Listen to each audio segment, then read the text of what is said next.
And welcome to Sports Update on Trust TV. I am Emmanuel Fashimi. Let's begin from this fantastic story. When it comes to, we cannot stop talking about the women because if you look at the whole of 2023, the women has been fantastic in sports for Nigeria. Now, let's begin with the Super Falcons of Nigeria, where the,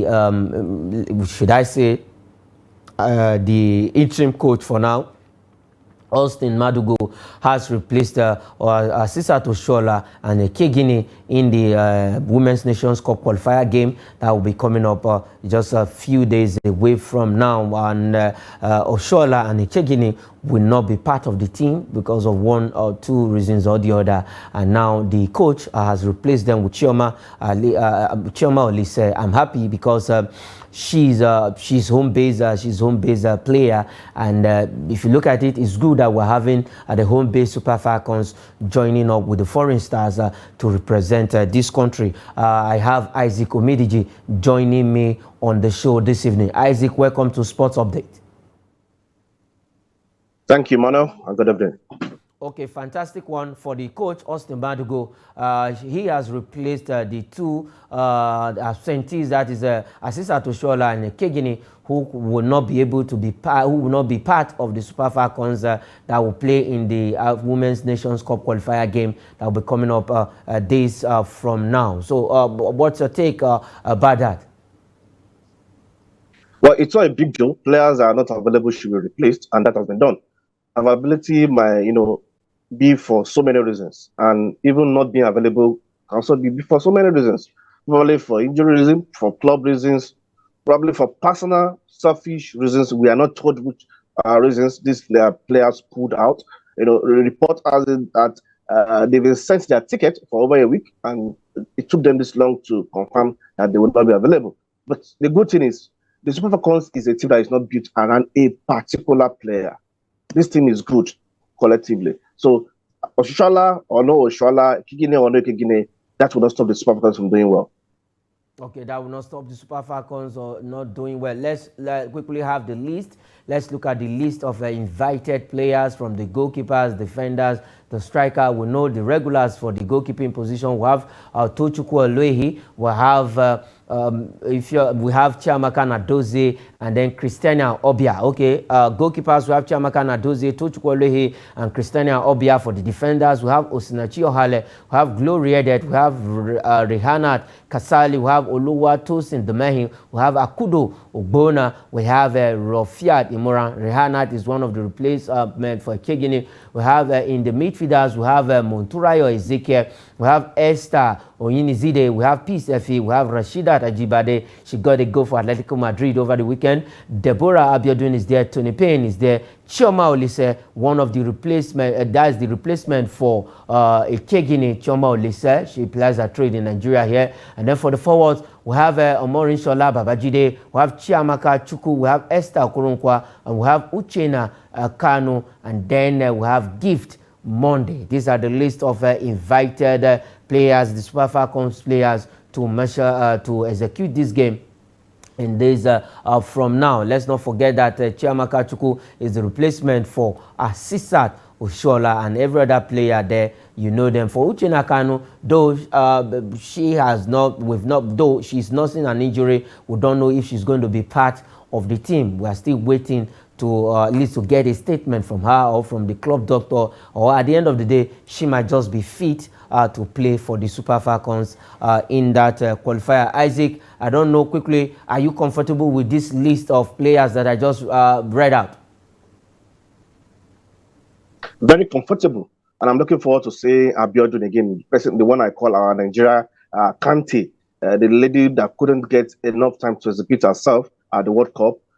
She did very well in the first game and later was red carded and missed the entire duration that the Super Falcons lasted in the World Cup. She's one star that is just so good, one young lad that should be encouraged. And the team is just compact, and that's why I say that Oshoala or no Oshoala, Kanu or no Kanu, the team will do well. Okay, Kanu or no Kanu, the team will do well. Okay, let's leave the Super Falcons story.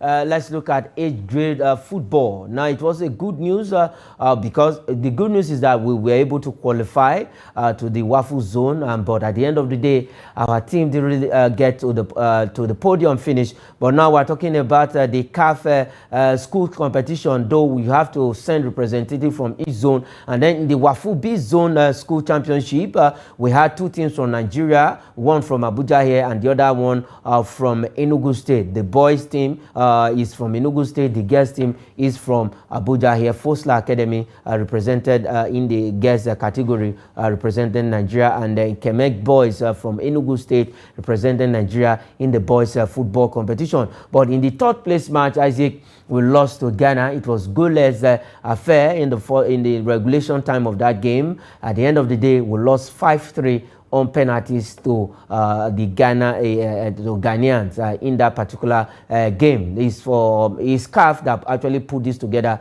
but the regional qualifiers now, we lost the third place match to our Ghanaian counterparts. And that was the only painful part of it. Why Ghana again? You know, but that is just on a lighter note. However, the fact is the exposure is there. Kudos to the organizers for putting up this kind of competition for schoolboys and girls, and to see that these lads have represented Nigeria and gotten to the top place match. They couldn't get to the final and they lost. It's not a bad one. See, this is not about winning. This is age grade. I hope the relevant coaches are monitoring and see the players they can invite to the necessary age grade national teams. You know, we shouldn't just allow these guys to go for nothing. We shouldn't allow these ladies to go for nothing. There must be one or two of them that will be good enough. So, because when we continue to pick players from the grassroots, we're encouraging grassroots development, and grassroots enthusiasm would definitely be there in sport development. So, we should hope that these players are being watched, they are being followed, and they were monitored effectively after this particular competition. Unfortunately, they couldn't make it to the podium, and not making it to the podium is not really a good one, because probably this will not allow them to progress to the bigger competition, you know. But hey, kudos to them. They've gotten an exposure they've never gotten before, and it will help their career going forward. Yes, it will actually help their career going forward for both the boys and girls that represented Nigeria and the WAFU B Schools Championship. Kudos to them for getting to where they got to. For the boys, actually, they did well.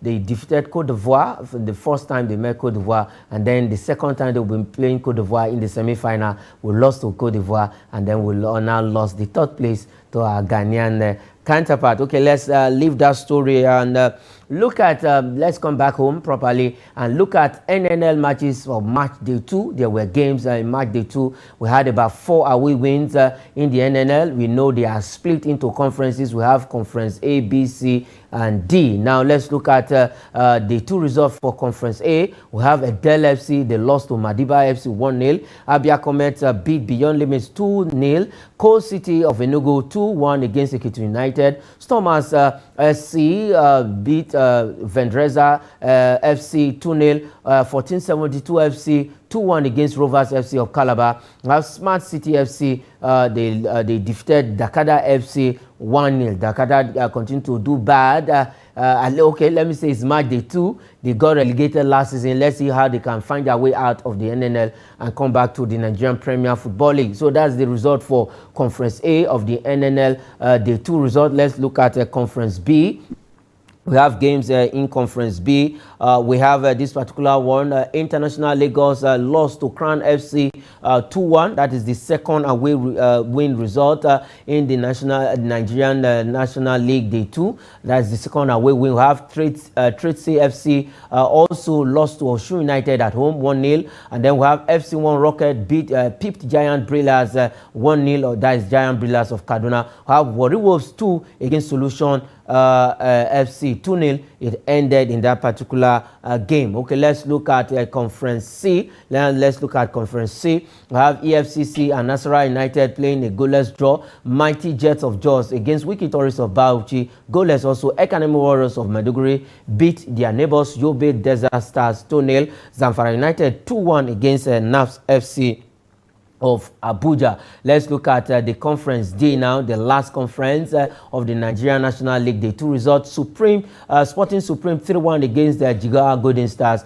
and Sokoto United beat Adamawa United 2-0, and City FC of Abuja beat Melentaki FC also of Abuja 2-1. That is, these two teams are based in Abuja. It was Abuja Derby. So those are fantastic results for match day 2. 4 away wins alone for the National League match day 2. We didn't even see any away win in the Nigerian Premier Football League. That's the senior league. Isaac, though we now have 4 in NNL. 4 and so many other draws also in that particular, in all the conferences combined. And it's very impressive to see that teams that you don't expect to go away to win are getting points on the road and getting 3 points and a point even on the road. So it's massive. And I hope it will be encouraged, because it is described to be as the most important and difficult league in Nigeria. And it's so, because you need to pass through it to get qualification to the MPFL. So let's ensure that the right team is done, the right team are getting victory. And at the end of the day, we should get the right team to qualify for the MPFL. It's not just about, shady deals, boardroom points. All those things should be scrapped, and let us encourage the NLL to be strong. Remember the English Championship. Even the money for the playoff is huge. Yeah. And the reward is very, very massive. And the competition there is stiff, because every team wants to qualify. And look at the playoff format. It can be 1-2, it can be 3-4, and you might not even get the playoff. So it's something that is very competitive, and you must play it very well. I hope the NLL will be well organized. This is just the second day, let me call it, because match day 2 of the NLL. Let's hope that by the end of the whole season, we have worthy representative for the top 4. And at the end of the day, people that will qualify for the MPFL should be worthy ones. Okay, people that will qualify for the MPFL. Okay, let's go straight to Europe. Let's go straight to England, where there were actions over the weekend, and one man, fantastic result for a team. Isaac, I know it's your team, Manchester United. They went away. They went straight to Everton, and they got that 3-0 win over Everton at home. But it was a good one for one young man from Argentina, Alejandro Garnacho, scoring overhead kick stunner in that particular game, and that goal has been rated among some good overhead kicks, the likes of Cristiano Ronaldo, Wayne Rooney against Manchester City, Ronaldo in the Champions League against Juventus, also Gareth Bale against Liverpool in 2019 Champions League final. Now Garnacho got that first goal for Manchester United. They were able to win that particular game. Isaac, I know you are happy for your team. I'm happy that the players are getting what they should do and do it right. Whether the team wins or not lies on so many reasons, including the manager and even the ownership of the club. And for Alejandro Garnacho, that is a massive overhead kick. And remember, Cristiano Ronaldo is his idol. His idol has done it. And he also celebrated like his idol. He also did it. So kudos to him. And that helped silence the crowd at Everton, at Goodison Park. Remember, the crowd started, supporting the team from the blast of the whistle, and that particular goal was so sweet that even the opponent needed to applaud, that particular goal. And it sets the tone for a massive 3-0 victory on the road for United. This is the first time this season United is scoring 3 goals victory in a match they've won. They've only won by 1 goal. It has always been, let my people go. But this time around, they won massively by 3 goals to nothing at Goodison Park. Okay, 3 goals to nothing at Goodison Park. Another clean sheet for Andre Onana. Okay, let's quickly look at the Premier League table. Let's look how teams are standing after match day 13 in the EPL, that is the English Premier League. Arsenal are now at the top of the table, courtesy of their 1-0 victory over Brentford FC. That's another derby. They have 30 points right now. Manchester City have 29 points. Second, Liverpool is on the third position with 28 points. Aston Villa is on the fourth position with 28 points. Surprising one, Aston Villa beating Tottenham 2-1. Tottenham now 5th position with 26 points. Man United have pushed their way to the 6th position with 24 points and 0 goal difference. Newcastle United is on the 7th position with 23 points, bashing and humiliating Chelsea 4-1 over the weekend. I just felt for Chelsea fans after that game. Brighton is on the 8th position with 22 points. West Ham United is on the 9th position with 20 points. And Chelsea have on the 10th position with 16 points. They lost their game to Newcastle United over the weekend. Brentford is on the 11th position with 16 points. Wolves, 12th position with 15 points. And then Nottingham Forest is on the 14th position with 13 points. We have Fulham, 15th position. Bournemouth, 16th position. Luton is on the 17th position with 9 points. And Sheffield United have 5 points. Everton and Burnley have 4 points each. Okay, Isaac, I'm not allow you to react to the table. Let's go to the French Ligue 1, where Terry Murphy only goal gave them victory. OGC Nice over the weekend. A fantastic one for Terry Murphy. I was happy for him getting that goal in that particular game, giving his club, OGC Nice, all 3 points over the weekend. Isaac, for Terry Murphy, good one. It's good that all our strikers are even doing well in Europe. Our strikers have been doing well in Europe. The problem has been translated into the national team. That's not the problem. So for Terry Murphy, it's a good one. He has not been on the score sheet for as much as possible this season. So this is a good goal that should propel him to look forward and get more goals for himself. You know, you are not yet certain whether he will make it to the African population or not. Already Taiwo Awoniyi is out, so one slot is available for any of those strikers that we might not be considering to be as good as Victor Osimhen and probably Victor Boniface. So for Terry Murphy is a good one, and to have singularly, to have ensured that his goal was enough for his club to get the victory is also a massive one.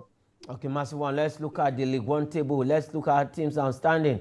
For Kylian Mbappe, fantastic one over the weekend, also ensuring they get victory, and now they are at the top of the table. Okay, let's look at the French Ligue 1 table. Let's look at how teams are standing. Because of that victory now, Nice is on the 2nd position with 29 points. Just 1 point adrift of the 1st position. PSG, who have 30 points and 23 goal difference. That is a free scoring side. Monaco is on the 3rd position with 24 points. They lost to Nice. We have Lille on the 4th position with 23 points. Reims is on the 5th position with 20 points. We have Lens on the 6th position with 19 points. Brest is on the 7th position with 18 points. Le Havre, 8th position with 16 points. Metz is on the 9th position with 16 points. And Rennes is on the 10th position with 15 points. Let's look at the flip side of the table. We have 18 teams standing. We have Nantes, Moses Simon's team on the 11th position with 15 points and -6 goal difference. Marseille is on the 12th position with -1 goal difference of 14 points. Strasbourg is on the 13th position with 13 points. Perfect number. Montpellier is on the 14th position with 12 points. Toulouse is on the 15th position with 12 points and -4 goal difference. Lorient is on the 16th position with 11 points. And Clement Foot now back to 17th position with 9 points. And Lyon continues to remain and languish at the bottom of the table. I just feel for Lyon, at the end of the day, this team might just go on relegation. Okay, let's leave the French Ligue 1 and go straight to the German Bundesliga. Another weekend for Victor Boniface not getting a goal. But good one, they got that victory and they have pushed Bayern from the top of the table. They have taken over because now they have better points than Bayern Munich in that particular game. Okay, so let's quickly look at the result. FC Berlin against Augsburg played 1-1. Borussia Dortmund beat Mönchengladbach. That's Borussia Mönchengladbach 4-2. SC Freiburg and Darmstadt 98 1-1. Werder Bremen and Werder Bremen against Bayer Leverkusen, it was 3-0 against West Werder Bremen at home. Victor Boniface was also instrumental in that game. Wolfsburg 2, Leipzig 1, and Eintracht Frankfurt 1, VfB Stuttgart 2. They lost, Frankfurt lost that game to Stuttgart 2-1. Okay, let's quickly go straight to Italian Serie A. Before we go, there were results over the weekend. Ademola Lookman goal was not enough for his team against Napoli, who are back to winning ways. Their first game against Walter Mazzarri, the coach, their new coach, and Victor Osimhen came on in that game. Let's quickly look at the result. 2-1 in favor of Salernitana against Lazio. Atlanta 1, Napoli 2, AC Milan 1, Fiorentina 0, Cagliari 1, Monza 1, Empoli 3, Sassuolo 4 in that 7-goal thriller. Frosinone in 2, Genoa 1, Roma 3, Udinese 1. Juventus and Inter Milan played a 1-1 draw. Let's look at the table quickly. Isaac, I will not allow you to react. Inter Milan is now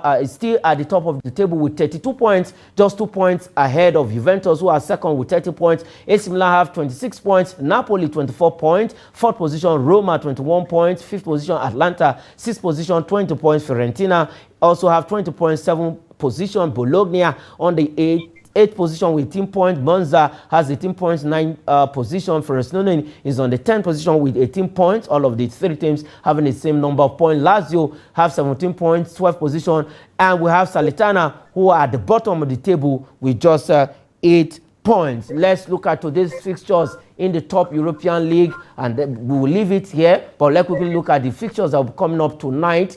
In the top 5 European League, we have fixtures in La Liga, and then in Italy, Fulham against Wolves, that is in the EPL. We have Girona will take on Athletic Bilbao in La Liga, Hellas Verona against Lecce, and Bologna against Torino in the Italian Serie A. That is where we'll leave it on the show Sports Update this evening. Isaac, thanks for joining me again on the show this evening. You did a wonderful job. Thank you very much, Manuel. All right, that is the most we can take on the show Sports Update this evening. I am Imam Fashimi saying thanks for watching.